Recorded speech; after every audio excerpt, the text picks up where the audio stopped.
자, 이번 시간에는 이전에 살펴봤던 그 위험 있죠. 그 위험은 좋은 게 아니잖아요. 근데 이 위험을 어떻게 관리할 것인가 그런 내용을 좀 살펴보고 그 다음에 위험에 대응해서 얻게 되는 수익, 그렇죠? 예, 수익 부분도 좀 살펴보도록 하겠습니다.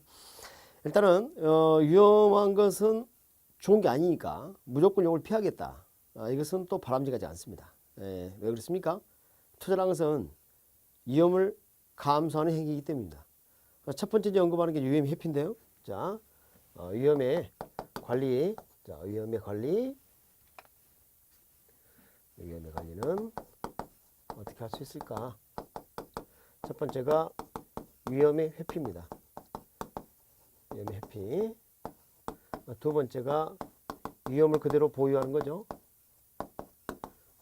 보유하는 거. 세 번째, 위험의 전가. 네 번째가 위험의 축소 통제.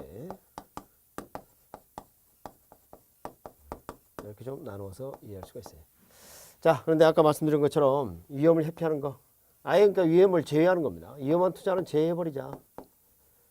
쳐다도 안 보는 거죠. 그건 진정한 의미의 투자가 아니에요. 그죠? 그런 게 있고요. 그다음에 위험을 스스로 이제 감수하는 거예요. 그냥 내가 따안고 그냥 가는 겁니다. 보통 우리가 이제 물건을 팔 때 매출액의 한 5% 정도는 대손이다, 못 받을 것을 간주하는 뭐 이런 식으로 충당금을 설정하기도 하고 그렇습니다. 그렇게 비용 처리하는 거죠. 그런 방법도 있고요.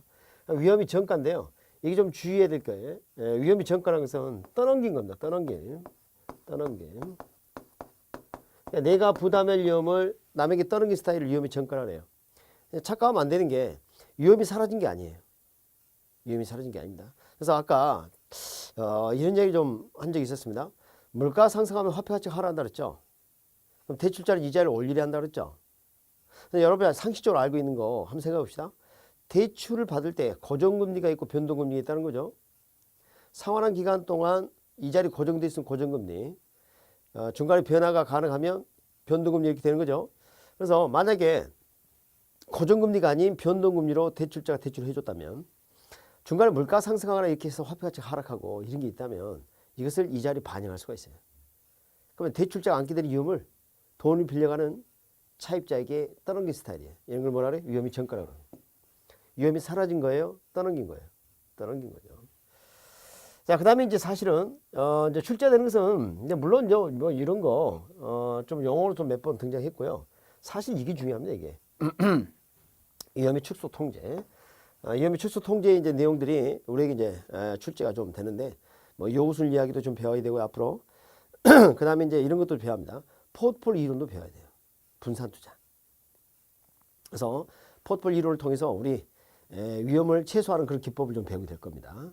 한 가지 자산에 집중 투자하지 않고 여러 자산에 분산 투자해서 개별 자산이 가지고 있는 위험을 최소화하고 안정된 결합 편익을 얻는 기법입니다. 이것은 이 다음에 1월 달에 우리 기본서 나오면 그때 좀 학습을 하도록 하죠. 상당히 좀 흥미진진한 그런 내용입니다. 위험을 어떻게 관리할 것인가. 그것 중에서 축소 통제에 대해서 학습을 더 많이 해야 합니다. 자, 우리 입문과정이니까 이런 정도가 있다. 이렇게 그치도록 하겠습니다. 자, 이렇게 해서 이제 위험에 관한 이야기를 좀 마치도록 하고요. 그 다음에 이제 추가로 다룰 내용이 뭐냐면 이렇게 위험이 있다면 얘 상에서 뭐가 있어야 되겠어요?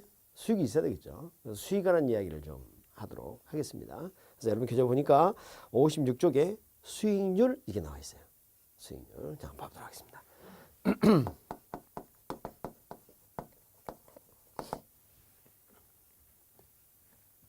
자, 이게 율자가 나와 있죠. 제가 몇 번 이야기했지만 율자가 나오게 되면 이 수익이라는 단어가 분모 분자에 여기서 분자에 적힙니다. 만약에 출석률 그럼 출석자를 분자에 적지 않습니까? 마찬가지입니다. 그래서 이렇게 되는 겁니다. 나가는 돈이 이제 투하자본인데 이렇게 나간 돈 투하자본 대비 요 수익 순수익이 분자에 이렇게 적히는 거 이걸 수익이라고 볼 수 있어요. 지금 여기 잘 봅니다. 이게 무슨 수익으로 되어 있죠? 순수익입니다. 자, 주의해야 될 게 우리가 수익률 이야기했을 때는 총수익이 내게 되는 게 아니기 때문에 비용을 차감한 순수익을 분자에 적습니다. 항상 잊지 마세요. 자, 수익률 그러면 분자가 무슨 수익이 적힌다? 순수익이 적힌다. 아시겠죠?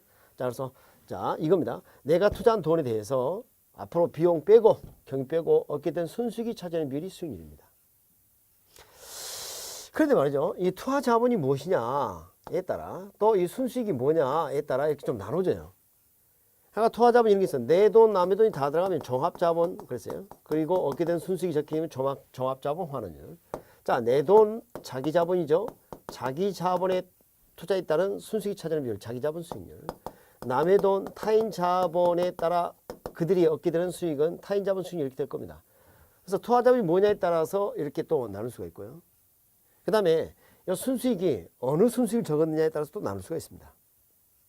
그래서 기대되는 순수익이 적히면 기대 수익률, 투자자가 요구하는 순수익이 적히면 요구 수익률, 실제로 실현된, 달성된 순수익이 적히면 실현 수익률 이렇게 하는 겁니다.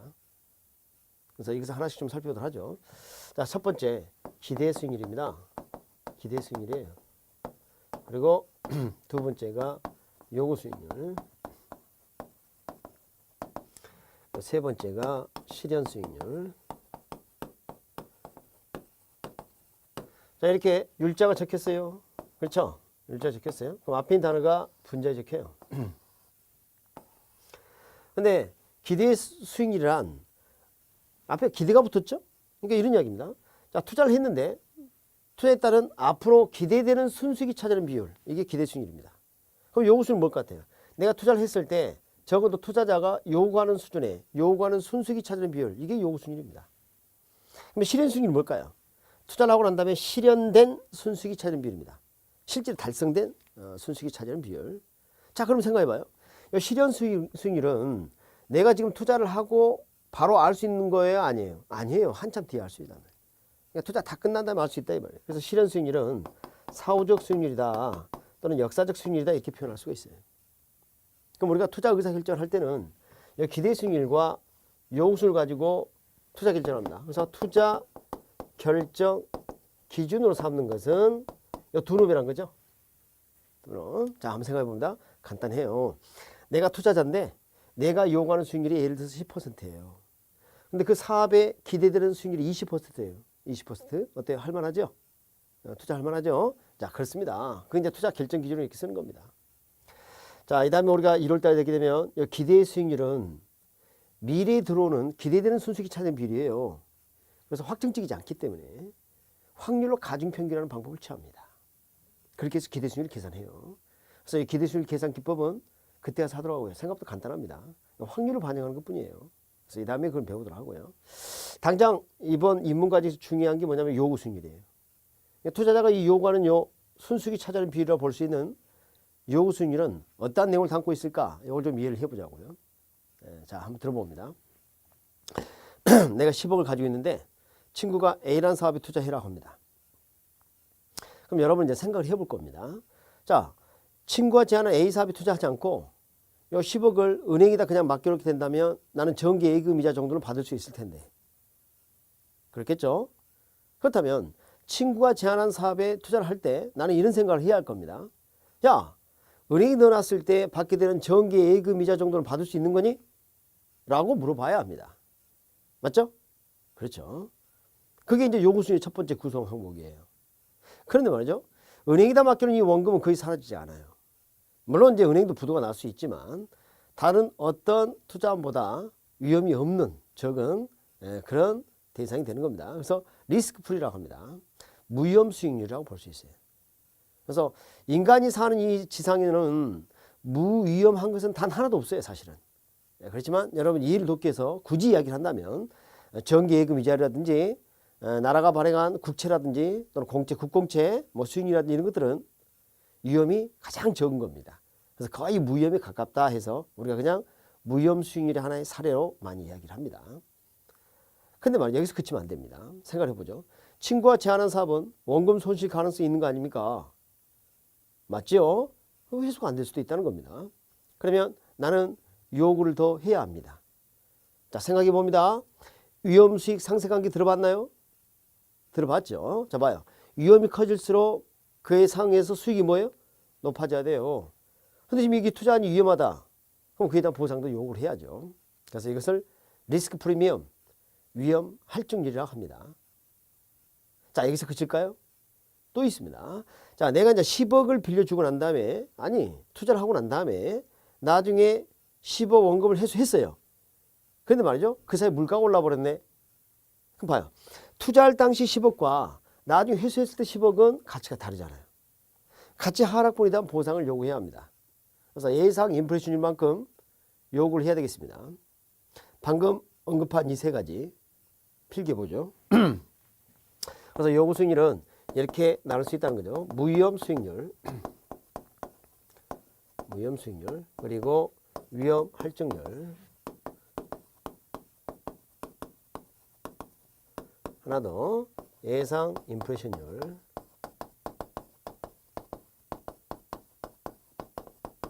이렇게 세 가지로 구성되어 있다 이렇게 볼 수 있습니다. 그래요. 자, 이 무위험 수익률 말이죠. 아까 좀 말씀을 드렸는데, 내가 금융기관에다 이제 10억을 맡겨놨으면 정기예금이자를 받을 텐데요. 그 이자를 왜 주는 거예요? 이유가 뭐죠? 자, 생각 한번 해보자고요. 아까 우리 투자정이 어떻게 했어요? 예전에 우리 투자정이 배웠어요. 불확실한 미래 수익을 얻기 위해 확실한 현재 소비를 희생하는 것이다 이렇게 배우지 않았습니까? 현재 소비 희생이 될 겁니다. 무슨 말이냐면 내가 10억을 1년 동안 맡겨놓고 이자를 예를 들어서 뭐 3% 받는다면 이 3% 받기 위해서는 이 10억을 1년 동안 쓰지 않고 기다려야 돼요. 현재 소비를 희생해야 합니다. 그게 무위험 수익률입니다. 그렇죠? 그래서 현재 소비 희생이 될까? 희생이 될 거다.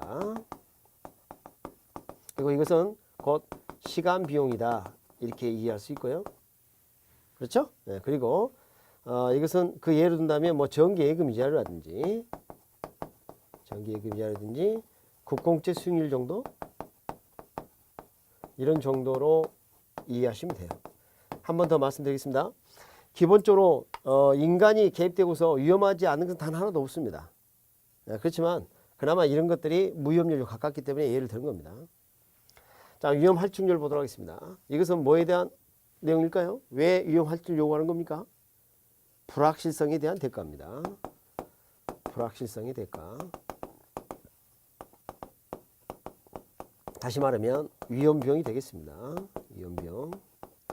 그리고 이 다음에 우리가 이제 위험의 또 성격에 따라 체계적 위험과 비체계적 위험으로 나눕니다. 그러니까 개별 자산이 아니라 시장 전반에 미치는 영향과 관련된 위험을 체계적 위험이라고 그래요. 그래서 이 다음에 이 체계적 위험에 관련된 것이라는 것을 배울 겁니다. 사실 모두 다 체계적 위험과 관련이 있습니다. 근데 이제 이게 이제 공간이 좀 아쉬우니까 이렇게 적은 거고요. 그 다음에 예상 인플레이션율은 뭐냐면, 실질 가치의 보장이죠. 실질 가치의 보장. 근데 이걸 언급한 학자가 있어요. 피셔예요, 피셔. 그래서 피셔를 학자가 이야기해서 피셔 효과. 이렇게 이제 표현을 많이 합니다. 알겠죠? 피셔 효과 또는 피셔의 가설. 유명한 학자죠. 그래서 이 인플레이션율을 이제 반영하다 해서 이것을 반영하는 것을 우리가 피셔 효과를 반영했다 이렇게 표현합니다. 이렇게 해서 요구 수익률은 이렇게 세 가지로 구성됨을 여러분이 확인을 방금 하셨어요. 자, 이제는 뭘 할 거냐면요. 이런 요구 수익률하고 이제 기대 수익률 한번 비교를 좀 해보도록 하겠습니다. 비교를.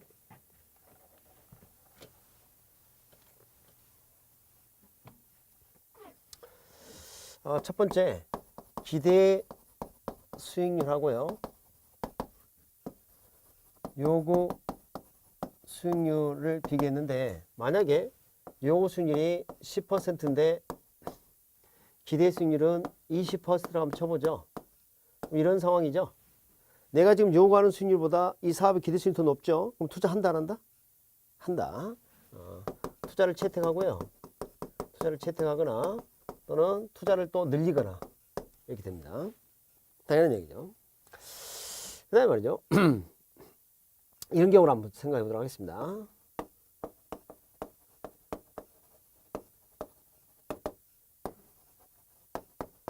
자, 기대 수익률 요구수를 비교해 봤는데요.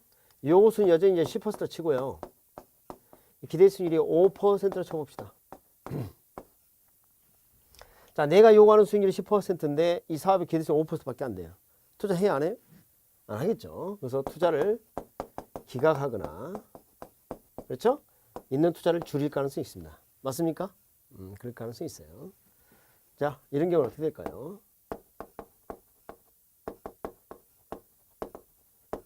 기대 수익률하고 요구수를 비교했을 때 기대 수익률이 10%, 요구 수익률도 10%. 둘이 같죠? 이퀄인 상황입니다. 이런 경우라면 어떻게 될까요? 첫 번째, 투자를 한다. 두 번째, 투자를 하지 않는다. 세 번째, 투자를 할 수도 있고 안 할 수도 있다. 답이 뭘까요? 첫 번째, 투자한다. 자, 이런 부분이 좀 주의를 해야 될 내용입니다. 한번 들어봅니다. 제가 어떤 물건을 팝니다. 예를 들어서 이걸 이제 10만 원을 판다 칩시다. 10만 원입니다, 여러분. 그랬더니 누군가가 10만 원을 줍니다. 제가 방금 10만 원 달라고 했는데 10만 원 준다 그래요. 그럼 팔아요, 안 팔아요? 팔아야죠. 팔기 싫으면 20만 원을 불렀어야지. 그러니까 당신이 요구하는 것을 주겠다 그러면 어때요? 교환이 이루어지는 겁니다. 마찬가지 이것도. 자, 내가 요구하는 게 10%인데 지금 10% 준다는 거 아닙니까? 그럼 투자를 한다, 안 한다? 한다는 겁니다. 투자합니다. 투자의 균형, 균형 투자라고 그럽니다. 투자의 균형이 이렇다 이렇게 표현합니다. 그 이유는 좀 이따 더 알게 됩니다. 그래서 이제 결론을 미리 좀 적어보면요. 따라서 이제 결론을 미리 좀 적어보면 기본적으로 기대 수익률하고 요구 수익률을 비교했을 때 기대 수익률이 요구 수익률보다 크거나 같으면 투자 채택하는 겁니다. 아시겠죠? 투자 채택하는 거예요. 이게 이제 결론입니다. 이 결론은 반드시 알아야 됩니다. 결론은. 저 내용은 이제 예전에 많이 출제됐던 내용인데요. 이제 새롭게 출제될 유형으로서 좀 의미가 있는 게 있어요. 한번 출제된 바가 있고 앞으로 출제될 내용인데요. 좀 잘 들으셔야 합니다. 이게 약간 어려울 수 있어요. 그래서 오늘 이 부분 이번 강좌에서 한번 살펴보도록 하겠습니다. 먼저 이 기대 수익률을 좀 더 이해를 해보도록 합시다. 기대 수익률을 이렇게 한번 표현해 보겠습니다. 보십시오. 먼저 자, 예를 들어서 100억짜리 부동산이 있는데 임대 순수익이 지금 20억 들어온다는 이야기 아니에요. 그렇죠? 20억. 다시 20억 여기 들어온다는 이야기 아니에요. 여기 20% 아닙니까? 그럼 0.2죠. 자 봐요. 내가 요구하는 것보다 이 사업의 지금 수익률이 훨씬 높아요. 그러면 저 부동산 100억짜리를 서로 살려고 합니다. 투자 수익은 어떻게 될까요? 투자 수익은 증가할까요? 감소할까요? 증가해요. 여러분 수요가 증가하면 어떤다고 배웠어요? 거래량 증가하고요. 가격은 같은 방향으로 상승한다고 배웠죠? 기억이 나십니까? 비싸지게 됩니다. 이렇게 됩니다. 지금 20억의 임대 순수익을 가져온 이 부동산은 100억은 싼 거예요, 싼 거예요. 이것은 200억 정도 되어야 한다 이 말이야. 200억 정도. 200억 정도 돼야 한다. 그래서 결국 0.1 이렇게 되고요. 이게 10% 아닙니까? 그래서 뭐하고 같아져요? 요구순위하고 이렇게 같아지는 거예요. 요구순위하고. 무슨 말 알겠죠? 이렇게 조정 과정이 이럽니다. 자, 이렇게 이제 듣고 보니까 이제 헷갈리기 시작합니다. 자, 원래 100억짜리 부동산이 200억이 되었으니까 수익률이 20%에서 그보다 더 커져야지 오히려 작아지는 것은 말이 안 되지 않습니까? 라고 의문을 가질 수가 있어요. 자, 여기 이제 여러분이 착각하는 첫 번째 내용인데요. 자, 이걸 다시 한번 읽어봅니다. 뭐라 돼 있어요? 기대 수익률이죠. 요구 수익률이에요? 기대 수익률이에요? 기대 수익률입니다. 그렇죠? 다시 또 실현 수익률이에요? 아니에요? 아닙니다. 제가 이제 실현 수익률 이야기를 하려고 그랬네. 자, 기대 수익률이지 실현 수익률이 아니에요. 100억짜리 부동산을 샀는데 그게 200억이 되었다 그 뜻이 아닙니다. 그럼 그게 이제 실현 수익률이죠. 그 실현 수익률은 언제 알 수 있어요? 투자가 다 끝난 다음에 알 수 있는 거예요. 다시 한번 여기 다시 읽어보면 뭐라 되어 있어요? 기대 수익률 이렇게 되어 있습니다. 기대되는 순수익이 차지하는 비율이에요. 그러니까 100억짜리 부동산을 사서 그 부동산이 2배로 값이 뛰었다 그 뜻이 아니고 100억 주고 살 부동산을 이제는 비싸게 200억 주고 사야 한단다 이 뜻입니다. 아니 산다면 따라서 기대되는 순수익이 차지하는 비율은 작아진 거예요. 무슨 말인지 아시겠죠? 착각하시면 안 돼요. 그래서 기대 수익률이 작아져서 요구수익률 같아지는 겁니다. 그럼 이거 이해도 한번 더 들어보죠. 예를 들어서 100억짜리 부동산이 있어요. 임대 순수익이 5억 들어온다 그래요. 그럼 봐요. 이것은 요구 수익을 충족하지 못하죠. 투자해요? 안 해요? 안 해요. 투자 수익은 증가할까요? 감소할까요? 감소하겠죠. 투자 수익이 이렇게 감소해. 자, 양 감소, 가격 하락. 기억나십니까?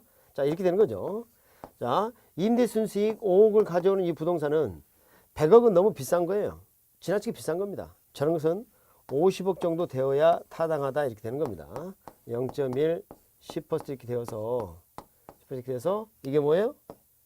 요구수익률 같아지는 거죠. 자, 이것도 마찬가지. 내가 100억짜리 부동산을 샀는데 그게 반토막 났다. 그런 뜻이 아니에요. 아시겠습니까? 100억 주고 살 부동산을 이제는 싸게 살 수 있단다. 그 뜻이에요. 50억 주고 살 수 있단다. 따라서 기대 순수익이 차지의 비율은 높아진 거예요. 이거 5% 낮았다가 이게 다시 높아지는 겁니다. 그렇게 해서 요구수익률 같아지는 겁니다. 그래서 이렇게 투자의 균형을 이루게 되는 겁니다. 어떻습니까? 좀 어렵습니까? 그래요. 어렵습니다. 자, 그래서 지금 출제된 것은 첫 번째 케이스. 뭐 이런 게 이제 나온다는 거죠. 이런 게. 이건 균형이니까. 그래서 이런 부분을 좀 주의를 하셔야 돼요. 앞으로 출제될 내용은 저게 되겠습니다. 응? 아시겠죠? 그래서 출제자가 난이도를 높인다면 저 내용을 낼 것이다. 불 보듯이 뻔합니다. 지금 여러분은 27회 공인중개사 시험을 대비하고 계시죠? 지금 예측컨대 26회가 부동산 학개론이 좀 아주 무난하게 출제가 된 상황입니다. 그럼 27회는 약간 어려질 수가 있어요. 난이도를 약간 높였을 때를 대비해서 저 정도까지 학습을 하셔야 합니다. 아셨죠? 그래서 지금 입문 과정에서부터 이 말씀을 전해드리는 겁니다. 알겠죠? 자, 이 결론 반드시 기억을 해야 합니다. 기대 수익률이 요구수익률보다 큰 것 같으면 투자한다. 결론 반드시 기억을 해야 하고요. 그 다음에 이런 조정 과정까지 좀 정리를 했으면 하는 바람이에요. 근데 잘 봅니다. 자, 이렇게 부등호, 이런 부등호. 봐봐요. 이퀄인 상태에서는 균형이니까 놔두고요. 이런 부등호 상태가 되면 기대 수익률이 변해요. 처음에 기대 수익률과 요구수익이 같았다가 둘 중 하나 어떤 원인에 따라 서로 부등호가 될 수가 있어요. 그렇죠? 차이가 생겼죠? 그러면 저 기대 수익률 안에가 아까 분모 부분 그 부동산 가치 있죠? 여기 시장 가치예요. 방금 무슨 가치를 했죠? 시장 가치. 시장 수급상에 따라 가치가 결정된다고 보는 겁니다. 따라서 저게 변해서 요구수익률과 같아지는 거예요. 그래서 기대 수익률이 요구수익률과 같아지는 겁니다. 기대 수익률이 변해서 요구수익이 같아지는 것이지 요구수익률이 변해서 기대 수익률이 같아지는 건 아니다 이 말이에요. 아시겠죠? 그래서 기대 수익률은 요구수익률에 기댄다, 요구에 기댄다 이렇게 합시다. 이렇게 기댄다 이렇게 합시다. 이렇게라도 좀 정리를 했으면 좋겠어요. 너무나 중요한 이야기에서 강조를 좀 해드렸습니다. 그래서 지금 여러분 교재 56페이지부터 57페이지 상단까지 수익률에 관한 내용을 좀 살펴보았습니다. 자, 그리고 지금까지 이제 한 걸 한번 생각합니다. 위험하고 수익을 배웠죠? 그렇죠? 위험과 수익을 배웠는데 이제는 이제 수익을 말이죠. 특징에 따라 좀 한번 나눠보자는 겁니다. 그래서 여러분 교재 57쪽 보면 현금 수지 측정 이렇게 되어 있습니다. 현금 수지 측정. 교재를 이렇게 넘겨보세요. 넘겨보니까 뭐든 영업수지 계산과 지분 복귀 계산하는 게 있죠. 전체 틀만 좀 말씀을 드리고 시간을 달리해서 강좌를 좀 달리해서 다시 설명하도록 하겠습니다. 자, 들어봅니다. 내가 상가를 매입해서 수익을 얻고자 해요. 투자한 건 맞죠? 그러면 이제 매달 임대 수익이 들어올 겁니다. 이게 뭐냐면 우리 소득 이득과 관련이 있어요. 그래서 영업수지라고 합니다. 영업수지. 그러니까 보유하는 기간 동안 운용하는 기간 동안 얻게 되는 임대 수익 같은 것을 뭐라 한다? 영업수지 그래요. 자, 투자를 하게 되면 얻게 되는 첫 번째 화폐 흐름입니다. 그다음에 두 번째. 자, 나는 말이지 이 상가를 매입해서 한 20년 동안 투자 사업을 했어요.